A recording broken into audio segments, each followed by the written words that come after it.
தீர்மானம் ஒன்று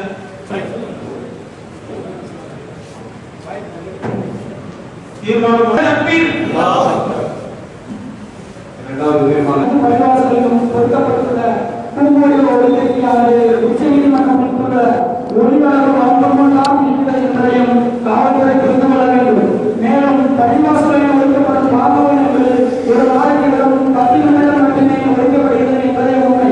எனவே காவல்துறை மேற்கொண்ட பூமொழி ஒழுங்கிற்கு பயன்படுத்த அனுமதி வழங்கக்கூடாது என நாம் கேட்டுக்கொள்கிறது.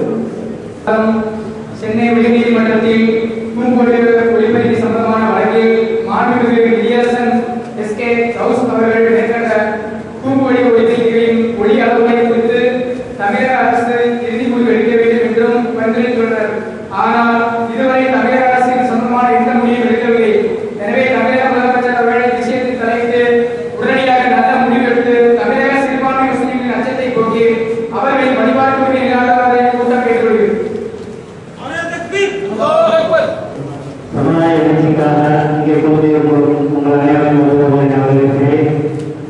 இப்போது ஏற்பட்டுள்ள இந்த வகுப்பையை இதுவரை இயக்கியவுடன் நிறுத்தி செய்வதாக அமையும்.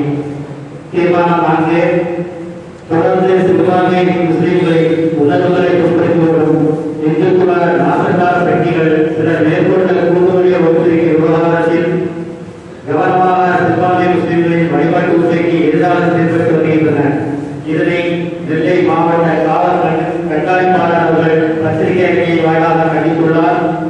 எனவே தமிழக அரசும் காவல்துறையும் இந்த விஷயத்தில் கவனமாக கையாண்டு மேற்கண்ட சரிவாதங்களை சரி செய்ய முடிவெடுக்க வேண்டும் என்று இக்கூட்டம் கேட்டுக்கொள்கிறது.